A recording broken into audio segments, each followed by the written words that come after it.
Hello everyone, welcome to Gurmantra academy. I hope सब लोग safe हैं। आज हम लोग 2016 का प्रीवियस ईयर पेपर को डिस्कस करने वाले हैं। तो चलिए स्टार्ट करते हैं डिस्कशन। गाइस, आज का जो पेपर है ये थोड़ा सा ब्लर है, तो पहले मैं आपको क्वेश्चन रीड करके बता देती हूँ। When 1.0 gram of urea, that is molecular weight 60 gram, is dissolved in 200 gram of solvent S, the freezing point of S is lowered by 0.25 degrees Celsius. When 1.5 gram of non-electrolyte Y is dissolved in 125 gram of S, the freezing point of S is lowered by 0.20 degrees Celsius. The molecular weight of Y is, okay? जल्दी से इस question को solve कीजिए, आपके पास 45 seconds का time है।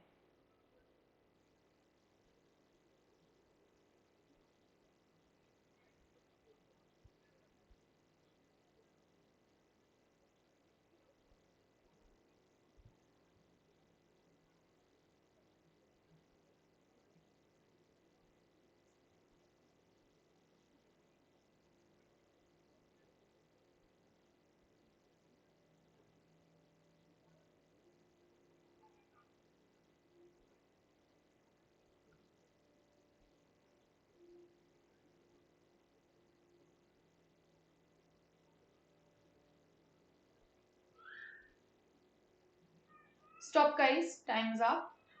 देखो, आपके पास बेसिकली आपको जो क्वेश्चन पूछा गया है उसमें आपसे फ्रीजिंग पॉइंट आपको गिवन है और आपको मॉलिक्यूलर वेट पूछा गया है। तो फ्रीजिंग पॉइंट अगर आपको गिवन है तो आपको पता है कंसंट्रेशन टर्म्स के अंदर आपने देखा था delta TF is equals to KF into M। एक के रेस्पेक्ट में आप पहले निकाल लो। तो आपने KF की वैल्यू निकाल ली, तो Y 3 kg डिग्री सेल्सियस मोल इनवर्स। ठीक है, अब आपने यहाँ पे वैल्यू निकाल ली KF की। अब क्या करोगे, KF की वैल्यू को पुट करके आप सिंपल Y का, या फिर आप बोल सकते हो कि मॉलिक्यूलर वेट आप इजीली निकाल सकते हो Y का। ठीक है, तो इस टाइप के जो क्वेश्चंस होते हैं इसमें आप बोल सकते हो कि टू इक्वेशन टू अननोन, या फिर आप बोल सकते हो कि एक चीज आपको गिवन होगी, वहां से एक वैल्यू को कैलकुलेट करो, दूसरे फॉर्मूला के अंदर पुट करो सेम फॉर्मूला में, और आपको आंसर मिल जाएगा। ओके, तो ये इस बेसिस पे था। इसका जो आंसर होगा that will be 180 gram mole inverse. ठीक है, नेक्स्ट क्वेश्चन।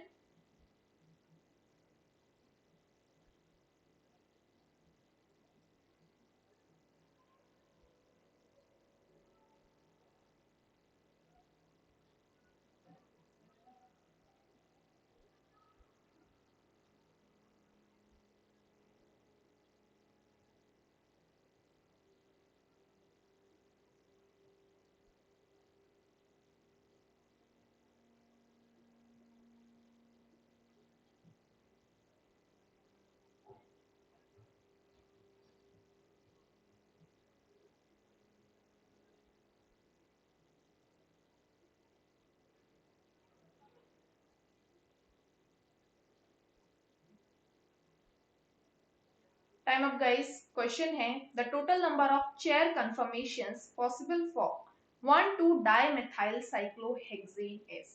1,2 डाइमेथाइल साइक्लोहेक्सेन के अंदर कितने चेयर कंफर्मेशंस पॉसिबल हैं?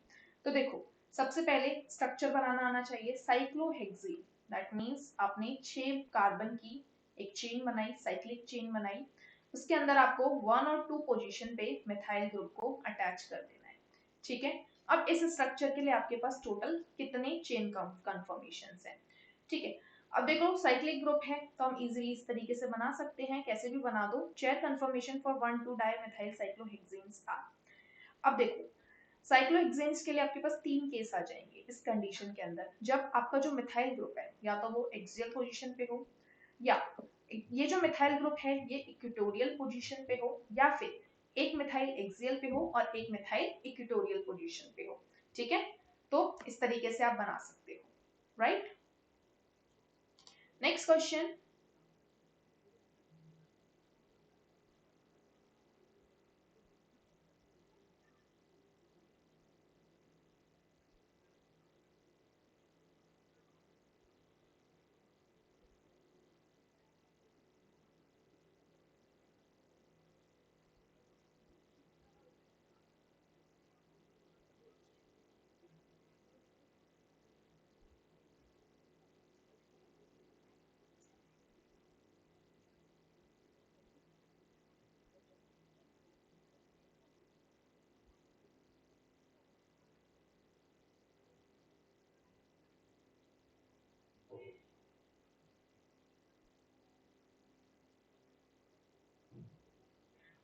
सो टाइम अप गाइस। क्वेश्चन आपका थर्मोडायनेमिक्स से है। Combination of the process and equation are given below. The incorrect combination is, कि कौन सा कॉम्बिनेशन गलत है। डायरेक्टली फॉर्मूला बेस्ड है। अगर आप देखते हो तो जो for reversible adiabatic process in a perfect gas is delta U is equals to, आप लिमिट पुट करोगे cv डॉट dt। ठीक है, तो ये आपका होगा यहाँ पे। ठीक है, अब यहाँ पे क्या लिखा हुआ है, constant volume heating with no phase change. Okay, next question.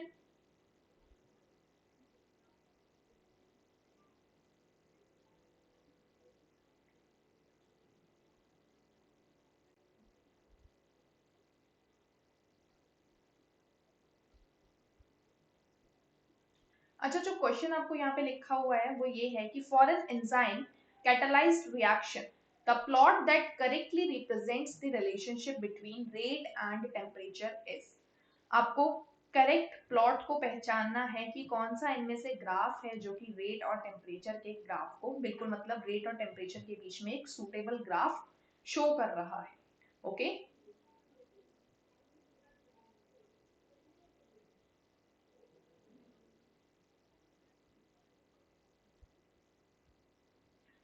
सो इस क्वेश्चन की अगर हम बात करते हैं तो ये जो क्वेश्चन है काफी आसान है।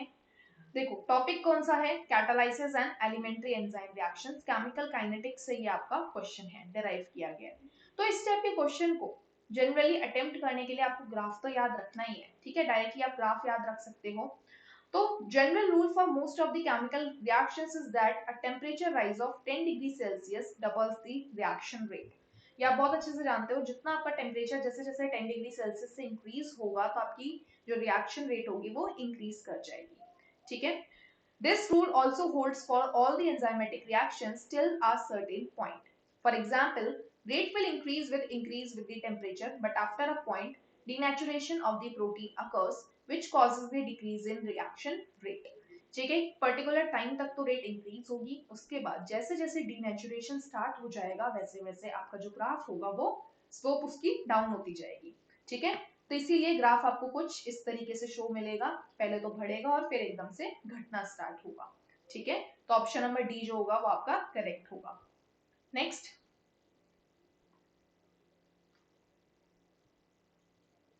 क्वेश्चन है, the species having shortest BF bond length is. ठीक है, बोरोन और फ्लोरीन के बीच में ऐसा कौन सा स्पीशीज है जिसके अंदर शॉर्टेस्ट लेंथ होगी, ठीक है, बॉन्ड डिस्टेंस होगी।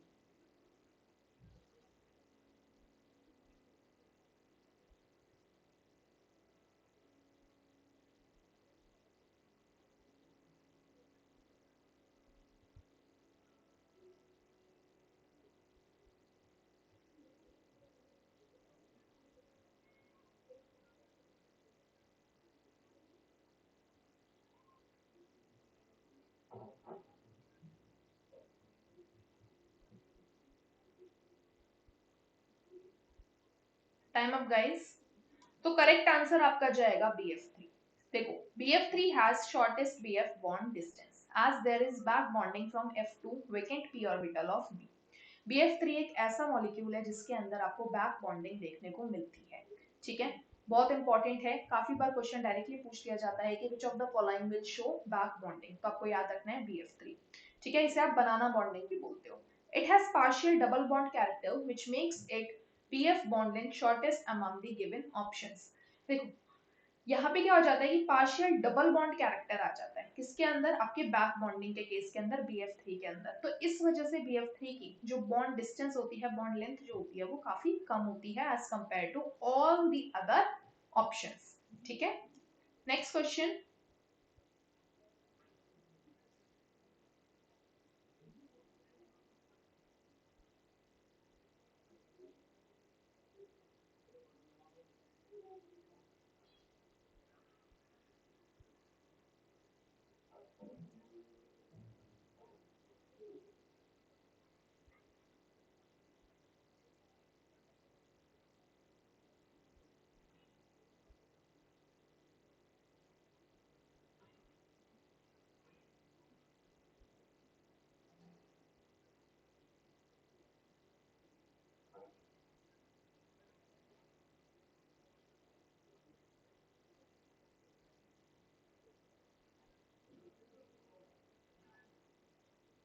Stop guys, time's up. Question है the correct comparison of pKs of FeH2O whole 6, FeH2O whole 6 3 plus, V2O5 and N2O5 is. आपको pK वैल्यू का कंपैरिजन करना है, आपको चार कंपाउंड्स गिवन है। इस टाइप्स के क्वेश्चन को करने के लिए आपको सबसे पहले पता होना चाहिए कि pK वैल्यू क्या होती है। तो देखो pK value means lower the value of pK stronger is the acid. जितना ज्यादा pK वैल्यू कम होगी उतना ही अच्छा एसिड होगा। The transition metal complexes more is the positive charge on the complex ion or more the positive charge on the metal ion, stronger is the acid. जितना ज्यादा complex ion के पास positive charge होगा उतना ही अच्छा stronger acid बनेगा और उतनी ही कम pK value होगी। ठीक है, तो अब देखो pK of FeH2O whole 6 3 plus will be lower than the FeH2O plus 2 while N2O5 is more acidic than the V2O5 as nitrogen is the more electronegative than vanadium। तो यहाँ पे आपके पास दो कॉन्सेप्ट चल रहे हैं, एक तो आपको एसिडिक कैरेक्टर देखना है या फिर दो नहीं तो आप एक ही बोल सकते हो एक ही कॉन्सेप्ट की एसिडिक कैरेक्टर देख लो, जिसका एसिडिक कैरेक्टर सबसे ज्यादा उसकी पीके वैल्यू सबसे कम, या फिर जिसका पीके वैल्यू सबसे कम उसका एसिडिक कैरेक्टर सबसे ज्यादा। ठीक है, इस बेसिस पे आपके पास इस तरीके का ऑर्डर देखने को मिल जाएगा। ओके गाइस, सो अब नेक्स्ट क्वेश्चन आपको स्क्रीन पे दिख रहा है। क्वेश्चन है a harmful substance persist in the environment for a very long period of time. The unacceptable statement for this fact is, options are substance degrades by second order kinetics, substance degrade by first order kinetics, substance is non biodegradable and the substance has long half life। ठीक है, chemical kinetics से आपके पास ये question है।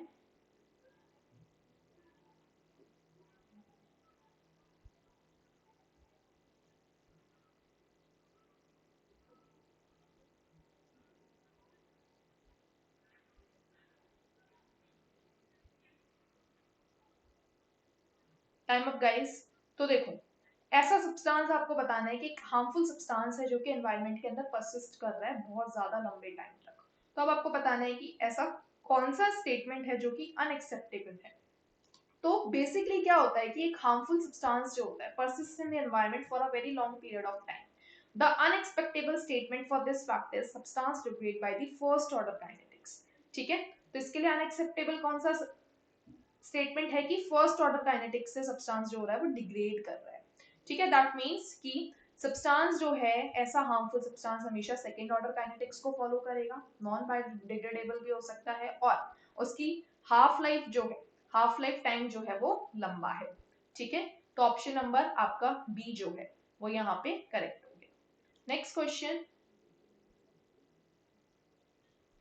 Question है the correct statement is TiBr3 is less soluble in water than TiBr, Ag2S is more soluble in water than Ag2O, LiF is less stable than CSF, cesium fluoride, CONH3 whole 5 2 plus is less stable than CONH3 whole 5 F 2 plus। ठीक है, जल्दी से करिए इस question को।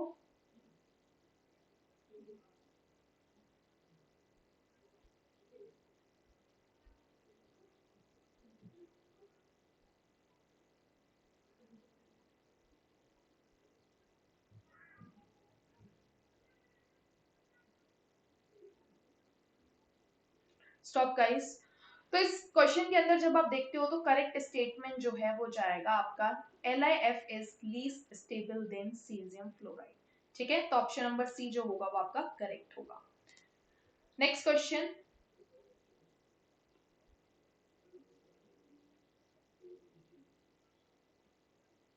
Question है for propene at 298 kelvin the molar enthalpy for hydrogenation is -124.27 kilojoule mole inverse and the standard enthalpy of formation is 20.42 kilojoule mole inverse।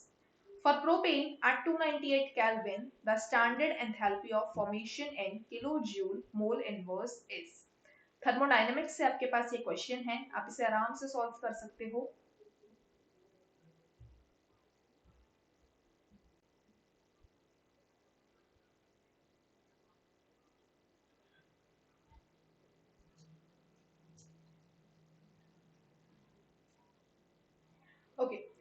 सो देखो, molar enthalpy of hydrogenation आपको गिवन है प्रोटीन के लिए, और standard enthalpy of formation भी आपको given है 20.42 kilo joule mole inverse. अब आपको क्या पूछा है कि आपको स्टैंडर्ड एंथैल्पी ऑफ फॉर्मेशन बताना है किलो जूल मोल इनवर्स के अंदर। तो देखो, आपके पास डेल्टा एच एफ गिवन था 20.42 kilo joule mole inverse. Hydrogenation energy आपके पास है -124.27 किलो जूल मोल इनवर्स यहाँ पे गिवन है। ठीक है, अब आपको क्या पूछा है कि हाइड्रोजनेशन रिएक्शन ऑफ प्रोटीन बता दो आप, तो कि मतलब हाइड्रोजन का आपको ऐड करना है। अब ऐड करना है तो कैसे निकालोगे, प्रोडक्ट के मोल्स माइनस रिएक्टेंट के, दैट मींस कि जो आपके पास एंथैल्पी दे रखी है प्रोडक्ट माइनस रिएक्टेंट करनी है आपको।